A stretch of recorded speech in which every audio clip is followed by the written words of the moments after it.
start with the customer's needs, and that is absolutely fundamental to our thinking, and we do keep coming back to that. And then we have others like long-term thinking and simplify.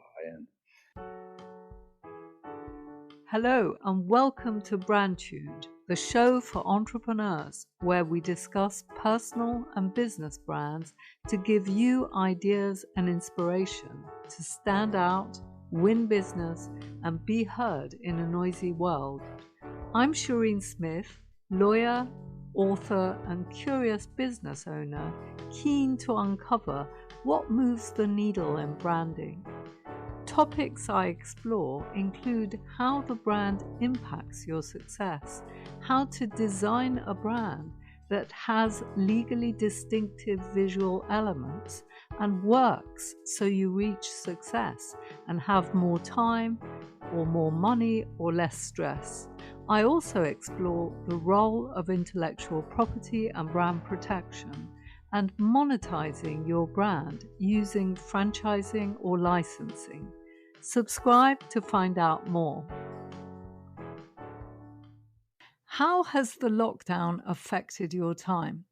For me, it's freed up a lot of time because I'm not spending it traveling to and from places, but I have this tendency to want to do much more than I actually have time for. So I've just found myself getting busier gradually. I'm prioritizing my book writing because that's, something that's got to happen. My book's got to come out in 2021. But there's a ton of things I haven't actually found time for, such as some Seth Godin courses I'd bought and this other course on systemizing my processes. And now I've actually just signed up to an 8-month training program in coaching because coaching is a skill I've always wanted to develop. There's a good program starting on the 1st of October, which would normally require physical attendance in London and is now available online. So I decided now is the time to do it and avoid the need to travel to a course once this coronavirus situation is over. This is brandtuned episode number 31. Today, I'm interviewing Alex Hamilton, the founder of Radiant Law, and a new type of law firm that helps blue chip companies with their contracts. He's built it from the ground up. Among other things, I wanted to find out his experience of creating the culture of his business. My guest today is Alex Hamilton, CEO and founder of Radiant Law. He took his knowledge as a lawyer specializing in outsourcing technology and commercial contracts to create a groundbreaking, innovative new law type business that he built up from the ground up. So, Alex, welcome to the brandtuned podcast. thank you. Great to be here. Great. Alex, tell us more about what your business does. What size is it in terms of how many people you employ and so on? Yeah, so it's Radiant Law. We're about 45 people, and most of them the lawyers in Cape Town. We're a law firm, English law firm specializing in commercial contracts, working for large, fast-growing companies, help them with their day-to-day contracts, and accelerate their contracting processes. So that's what we do. And in the UK, how many are you? Probably about 6. 6, okay. Yeah, so lawyers in Cape Town, mainly developers all over the world. So what made you decide to set out on your entrepreneurial journey? What was it like at the beginning?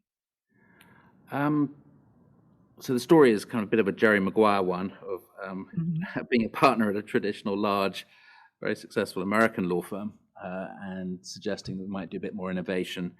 Didn't get fired for it, but certainly made clear that that really wasn't the direction they wanted to go in. And then they went on to become the world's largest law firm by revenue, ignoring me. So it's a good move by them. So it was pretty clear that if you really wanted to change the way law is delivered, you needed to kind of fix the incentives problem, which I think is rampant in law firms. And so we kind of set up Radiant really as a way to work on what I think is a fascinating problem of, I call the contracting problem, which is it's too hard to get commercial relationships in place, and it could be a lot easier and more pleasant for everyone involved. So we set up with no timesheets and no billable hours, and set all the incentives to be efficient and to use more technology and process and change the way it's all delivered. So, what was it like at the beginning? Did you have absolutely no clients when you started? Yeah, it's interesting. So there were five of us who started it, and most of us had been partners previously. So we had lots of contacts, but although lots of people had said, "Yeah, great idea," when we said we were going to do this, um, it was kind of the reality of who came across was somewhat random. I think people, clients that we expected didn't turn up, and others that we didn't expect suddenly appeared. And we were supported by some great clients who will always be appreciative of. Okay, well, the business is very much associated with you. So, you set up with other people, did you? Yeah, it's kind of an interesting journey. It's and I'm the only one left. So yeah, I suppose I am very much the public face of the firm, but there are a lot more people than just me. Yeah, there are now. What, so the others were partners or just friends of yours who were lawyers and they've moved on? Did you hire someone initially to create an identity for your business? What did your branding process look like? It was incredibly haphazard. I had a friend help us initially, Mhm. but really didn't pay much attention to it. I think we were gloriously naive setting it up, hadn't a clue on so many topics. And this was just one of many. But I think we took it seriously in about 2014. So that was, we Mhm. started in 2011. So about 3 years in, we had a rebranding exercise and came up with a current logo and look and feel, which we've pretty much stuck with ever since. Yeah, I find that often happens actually. People have a few years to understand how the market responds to them and then they rebrand. And did you start out with Radiant Law as the name or did that Yeah, change? yeah, no, Yeah. no. We started with Radiant Law, and kind of the one principle I thought was really important wasn't going to be named after me. And, Uh-huh. um, we were trying to do things differently, and that was quite an important part, kind of signal. Um, I don't know if you know the story of the nuclear power station and the bike shed, but there's kind of an expression of bike shedding, which Yeah. means paying far too much attention to the wrong small things. And I think we spent a ridiculous amount of time discussing the name. The kind of the business Uh-huh. plan I'd written was just generally nodded through. The name was like a huge topic, but we after a while we just said whatever, that's fine. Then it's been Okay. ever since. When did you have the vision for the sort of business you've now created? At what stage did that vision emerge? Well, I think the idea. We first had the idea in early 2010. We launched in early beginning of 2011. So the idea has been pretty consistent all the way through, and I think the vision's been pretty consistent all the way through. Um, but what I massively underestimated was how hard it was to put a new kind of business model in place in the law to build up the business. And it's really only a couple of years ago, I think, that we really got traction on um, really improving the way we deliver services for the clients. I think we were good, but I don't think it was very different. But once we'd kind of got the base in place, we really accelerated in terms of innovating and improving how we deliver services. So it's kind of now I think looks remarkably different from a traditional law firm, but it didn't at first. So when you rebranded in 2014, were you looking at your mission and values and how did those evolve? No, I think they've been pretty consistent.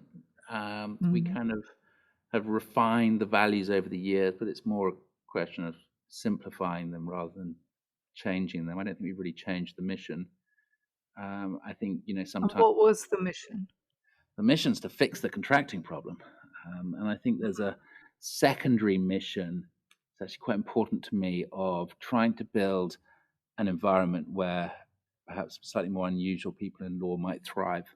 So I think we have lots of traditional partnerships and traditional firms where if you want that kind of thing, you can go. But my sense is that a lot of the most interesting people tend to leave law after about 3 or 5 years in utter frustration. And Mm. I'd Yeah.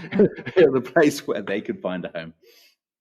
So, what are your values? What would you say your sort of top 3 values are? Well, our first one is start with the customer's needs, and that is Mhm. absolutely fundamental to our thinking, and we do keep coming back to that. And then we have others like long-term thinking and simplify and so on that are also fundamental to how we work. Do you ever hire people on the basis of these values? I mean, how do you know whether a team member's going to be right for you? Well, I think the hiring process is always a little bit Yeah. arbitrary, right? We try, but Yeah. it's pretty arbitrary. But yeah, no, we hire and evaluate against these values. Yeah, And so, when did you first get offices? Presumably, if there were 5 of you, you had offices straight away, or what? yeah, it's funny. So we did. We started off. We were in. There was a spare room of a law firm we knew who lent it to us, and I think they kind of forgot about us. So for a few years we were there, um, and uh, and then we launched. So that was in London, and then we launched in Cape Town in 2014, and had offices ever since there. I'm actually sitting in our Cape Town offices now, which have been closed obviously for the pandemic for some time now. Mm. Uh, but the interesting thing from our perspective is that the need for offices is becoming more and more, question mark hanging over it. We don't really have them in. We have some hot desks in London now, and here in Cape Town, we always said that people could work from home, but it Mhm. would be nice if they turned up from Mondays and Thursdays. And so it was easy for us to move to remote working. But I think when we rented these new offices we're in now earlier this year, we said it would be 3 years, and we probably or may well not have offices after that. So I think we're slowly figuring out that offices are very optional. Yeah. So, are you South African? I mean, how wide South Africa? My father's actually South African, so I have relatives here, Oh. but I was born in the UK. But South Africa, I've done a lot of work here. I know the country pretty well. And it's an interesting location. So it turns out in our world of negotiating contracts, you kind of want to be in time zone. So it's only an hour or two time difference with Cape Town where we are. So it works well from that perspective. And it's a kind of a similar legal system. So it's actually, there are not many places where you can find English speaking offshore locations in the same time zone as the UK. Mm. We also have a joint venture in Canada with Conduit Laws, a joint venture called Conrad, um, which we use to cover the North American time zone. How did you go about creating your culture, the workplace culture? Did it just evolve? Have you had problems with it? Mm. Um, yeah, to my mind, there's a movement going on around the world to slightly progressive movement to try to build a new type of working environment. There's a fascinating book called Reinventing Organizations, and they talk about it there as kind of teal organizations, which are much flatter, less hierarchical, very transparent in terms of sharing information, very high distribution of decision making across the team, strong emphasis on collaboration. And that's always been, pretty core um, to how we've thought about the firm and what we've tried to build. It's actually interesting doing that in South Africa because it has quite a high power distance, quite a structured hierarchical culture. So Mm. you spend a lot of time with your lawyers saying, be free, and they're going, that's great. Now tell me what I do next. And Tell me what the career path is, and you're like, no. So, but that's always been the culture, and I think how you build it is just repeating yourself Right. day in, day out, and trying to be consistent in how you operate. So how is the South African office managed, or the people there? Is it you oversees them? Uh, no, I mean we have a head of South Africa, but we kind of oversee them, but we're a very team-led structure. So Hmm. we distribute responsibility across the firm, and you can have quite a lot of responsibility as a junior lawyer. So we'll have on any given account for a client, so we're supporting all of their certain contracts, certain type, or a project for a client. We'll have a lead lawyer, and they will be working with their peers to deliver the services with more senior lawyers to go to for kind of quality assurance. But it's not like senior people tell junior people what to do every day. And similarly with work, we don't give work to lawyers. We have work comes in, matters come in need to be supported, and then lawyers pull them off the stack. They pull the work. So it's quite unusual in how we operate compared to a traditional law firm. So are you actually negotiating contracts? I thought it was more sort of something else that you did. What do you actually do Yeah, no, with our the bread and contract? butter is called managed legal services. Is we do all of the day-to-day contracts for a particular type for large clients. We do like kind of global market data contracts or content licensing agreements or services agreements and so on. And yeah, it's all the way from drafting, negotiating through signature. And we also do kind of big projects to remediate lots of contracts, but the heart of it is day-to-day contracts. These teams are operating, and how do you know whether things are going well or not? We have a whole bunch of systems. So we have a pretty good idea of what's going on. We're Hmm. tracking, to the minute when stuff comes in and when it goes out. And although we don't keep timesheets, we know who's working on what. So we have a pretty good idea of what's going on. And a lot of what we've been working on recently is we work with a professor of lean. He comes in every Thursday and works with the team. Right. And we've been working on kind of refining our processes so that we're much faster in turning things around. And we've now reached our goal of 75% of the time we turn a matter around in half a day. So that's either drafting a new contract or dealing with the response from the other side. So we've got pretty slick at how we handle things, and that's come a lot of it from understanding the data and then the team working on figuring out how to keep improving how we deliver services. And it's been very satisfying watching the reaction from the clients of that. So we're in our third run of a touch wood perfect 100 NPS Net Promoter Score. Wow, that's pretty good. It's pretty good. It can't last forever, but yeah, it's really good. Well, where do you go after that? I mean, Well, that's the problem is everyone gets used to it, don't they? So the business is loving it now. How fast we are, but they'll get used to it. So we'll have to keep pulling rabbits out of the hat for them. the culture involves people being happy with a very systemized, process driven way of working. That must be quite difficult to get lawyers who are fairly independent people to operate in those ways that they're not used to. Have you found that challenging at all? Yeah, it's hard. I mean, it's hard for us to take on, for example, senior lawyers because they seem pretty fixated on the idea, for example, that spending more time on a matter is adding more value. Uh, Mm. and so, it's easier to work with junior lawyers.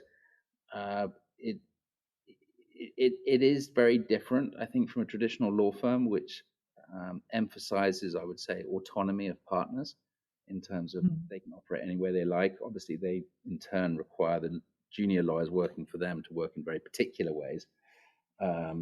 So it's not quite as free form perhaps you're suggesting from your question, I don't think, but certainly at the partner level, they kind of the general pact with the firm is they can operate anywhere they like as long as they don't get sued, and as long as they're polite, right? So, and bring in work. So so it is very different from that. But one of the heart of how we operate in the Radiant Way is not only do we have a kind of a consistent way of working, but that consistent way of working is changing all the time as we learn, and that everyone is part of improving it and changing it. So there's a lot of work being done on continuous improvement and how we keep accelerating our clients' contracting processes and adding more value for our clients. And so in that context of that, it's less of a factory kind of setup and more of, what if it is a factory, it's a Toyota factory, right? It's the teams leading the way in improving how they work. And I think that makes it quite an interesting working environment. Yeah, it must be quite difficult to put KPIs in place for people in terms of, can they work when they like, where they like? We are pretty flexible about where people work from and, kind of how people work. But we do have a few kind of common ways of working that are important. So in order to be able to meet that kind of half-day turnaround and so on. If they're not keeping timesheets and you expect them to work a certain number of hours, you've defined what success looks like, presumably, for them? Yeah. So for me, the outputs are much more interesting than the inputs. And if someone's very efficient and is able to get a lot of work done in less time, then that's just fine by us. We have a lot of data, but we're quite careful about how we use that because you don't really want to create a panopticon, kind of everyone being examined all the time. So you have to be kind of careful how you use the data. What we found most successful is we feed data back to the individual team members so they can always see how they're doing. And we find that's an excellent way of kind of making sure that everyone, is pulling their weight, but also, it balances work off across the firm. Well, basically, if you were already remote before and the coronavirus has made it obvious you don't need offices, how will that impact the way you work, do you think? Yeah, it's been interesting. It's been quite good for us. So first of all, we didn't really miss a beat when it happened, like you said, because we were used to remote working, and it allowed us to close the office early in Cape Town, so we could kind of get ahead of it before we had to. It's been good for us though because it's kind of forced us to really follow through in working virtually.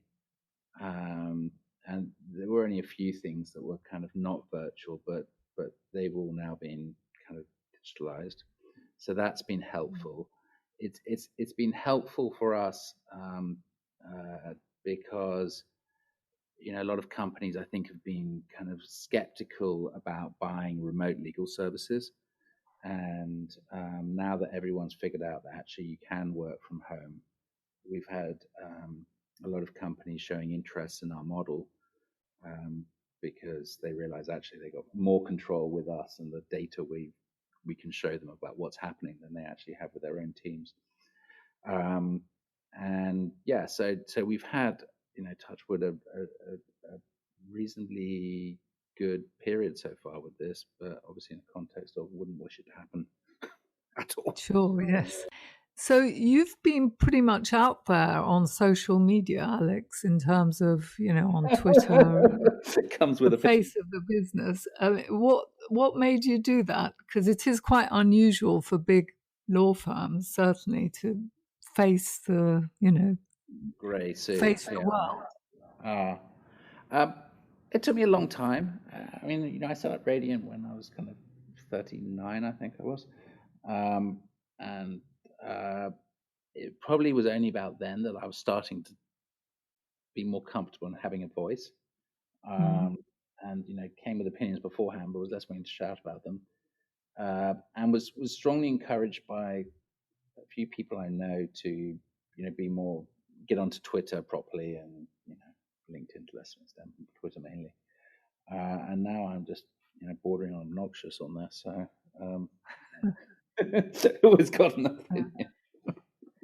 And I gather you're writing a book as well. Writing a book, sign here, the Enterprise Guide to Closing Contracts Quicker, which will come out at the beginning of next year.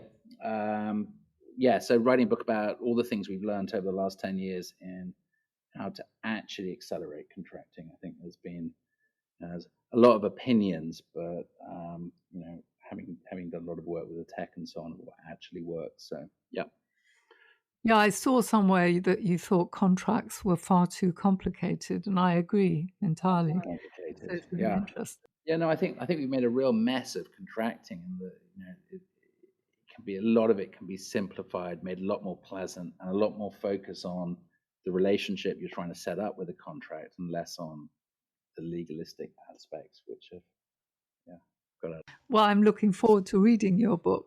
So finally, Alex, which brand do you particularly admire and why?